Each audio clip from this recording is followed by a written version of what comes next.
Buenos días y es un gusto estar con ustedes, en especial en un día como hoy en el que hablamos de la prensa, pero también estamos conociendo a muchos colegas periodistas de todos los ámbitos, camarógrafos, escritores, medios digitales.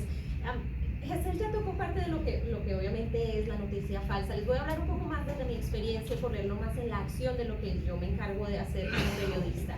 Durante los últimos años hemos visto una transición enorme en términos de pasar de tener un equipo completo de camarógrafo, editor, una persona que está con ustedes en la calle como productor de campo, a lo más mínimo, porque obviamente hay un cambio en las nuevas tecnologías, pero también financieramente hay más retos para las estaciones en ocasiones, y esto no es algo que podemos obviar cuando se trata de este negocio del periodismo.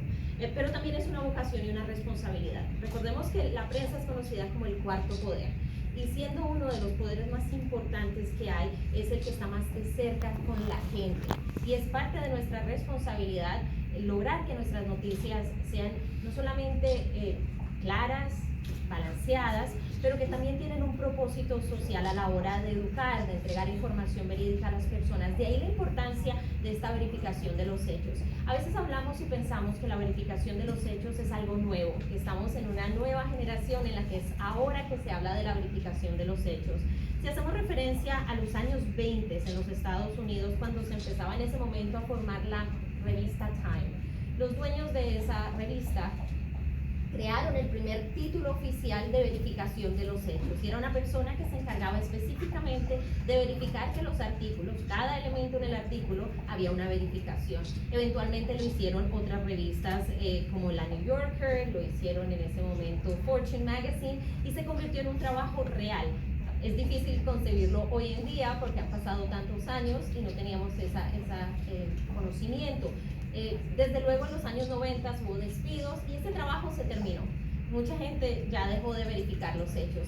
Y eso es lo que hemos visto como un reto desde ese momento, en los años 90, y cuando venimos ahora a las nuevas tecnologías, en el año 2007, que empiezan las campañas políticas con la utilización de redes sociales, medios de comunicación.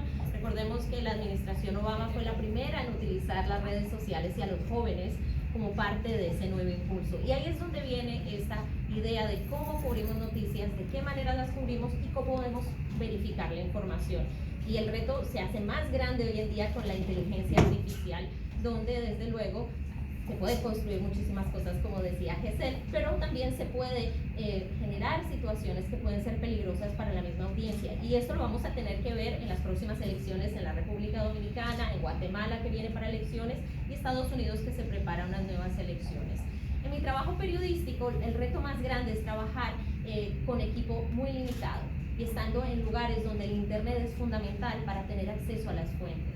A la hora de hacer un trabajo periodístico, lo que nos diferencia a nosotros hoy en día con el resto de la gente que publica cosas, porque todos tienen aquí celulares y cada uno tiene una versión de lo que está pasando aquí, y cada persona va a presentar esa versión. Primero tenemos que verificar que esos videos, porque antes creíamos que si está en video es real. Hoy sabemos que existen diferentes versiones del video, y esto obviamente viene a una situación, y pondré un ejemplo que creo que podemos todos identificar con George Floyd. Este hombre que fue asesinado por un policía estadounidense que le puso la rodilla en el cuello. ¿Qué era tan importante en ese momento? Los teléfonos celulares, los testigos visuales. Pero esta historia tomó meses para desarrollarse, y ahí es donde viene el trabajo periodístico, porque cualquier persona puede decir y hacer un juzgamiento de inicio, pero nuestra labor como periodistas es tomar esta información, recopilarla y hacer lo que nos han enseñado a hacer, que es cuestionar, verificar, identificar, buscar a la fuente real y también determinar cuáles son las fuentes. Una muy importante, como dice Gesell, hoy en las nuevas tecnologías, y lo sabemos eventualmente con lo que ha pasado en Ucrania, hay canales de Telegram que mandan mensajes y mandan información, pero siempre es importante cuestionar y ser cuidadosos. Las cadenas de WhatsApp nos llegan a todos con videos, con denuncias, pero es importante que tengamos esta idea de cuestionar la información. A veces queremos ser los primeros en sacar una información, y eso es súper importante para todos nosotros, pero es más importante ser veraz que ser rápido. Es más importante ser claro y respetuoso con las fuentes para poder lograr esta información. Y en ese sentido, en mi trabajo, cuando viajo, y como dijo como usted decía en la biografía, llegamos a lugares donde no tenemos todas las fuentes, especialmente cuando son cosas de crisis, cuando hace 3 semanas viajé a Ciudad Juárez en el incendio en el que varios migrantes murieron dentro de este lugar, que estaban detenidos. Las versiones son muchas. Llegamos al lugar y hay personas que están en la calle y dicen, no, es que los guardias lo hicieron, la policía dice una cosa, y hay también que cuestionar a veces a las fuentes oficiales, dependiendo de cuál es su envolvimiento dentro de la historia. Y tenemos fuentes tradicionales que nosotros tenemos que no tiene la gente del común, y tenemos otras fuentes menos tradicionales.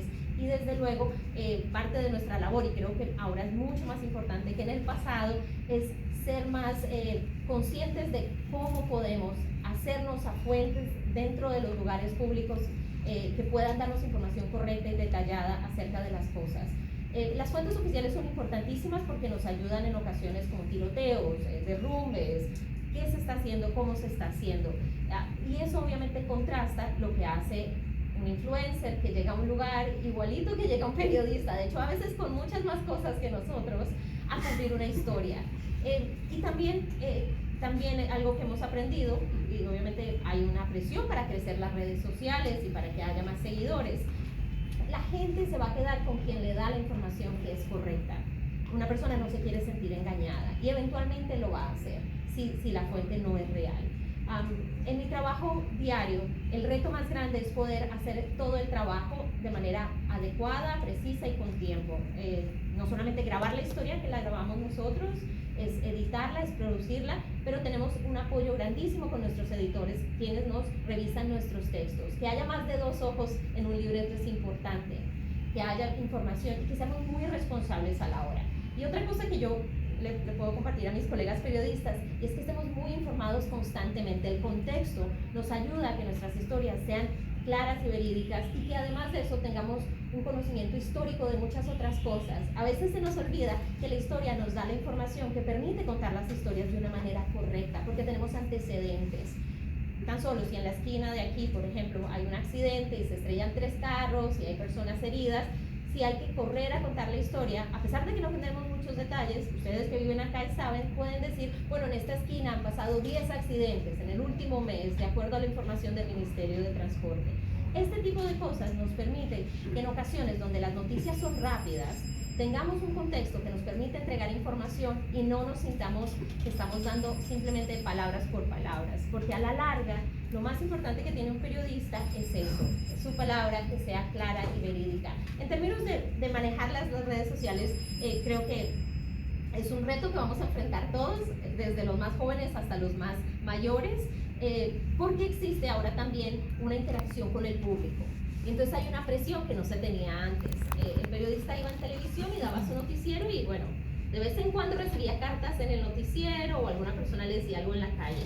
A veces también existe esa presión en las redes sociales donde hay comentarios, donde hay reacciones. Eso también se tiene que aprender a manejar dentro de estas nuevas tecnologías, porque parte de nuestra labor como cuarto poder es mantener a la gente informada de una forma mucho más precisa y darles las herramientas para que ellos se eduquen en procesos que son importantes, desde el acceso al agua en sus residencias, desde lo que está pasando en su comunidad, hasta las cosas más complicadas como la guerra.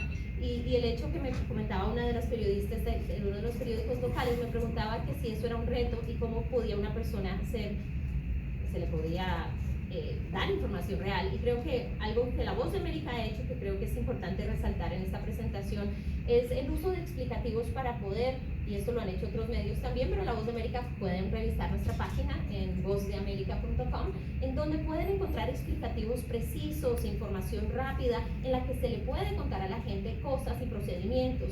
Y creo que esta es una tendencia que es mucho más importante hoy en día y que combina nuestro trabajo periodístico con herramientas para la gente. Así que parte de lo que quiero compartir el día de hoy es que sí hay muchos retos y hay muchas cosas que estamos enfrentando los periodistas, pero al mismo tiempo nos da oportunidades para crecer y para buscar otros métodos en los que nosotros nos podamos hacer cargo de nuestras narrativas y del trabajo, obviamente con una prensa libre y con un trabajo que siempre tiene a la ética y la responsabilidad por delante, porque así como tenemos este privilegio de informar, tenemos el privilegio, la responsabilidad de asumir ese trabajo que nos ha dado y obviamente la confianza que tiene la gente. Muchísimas gracias.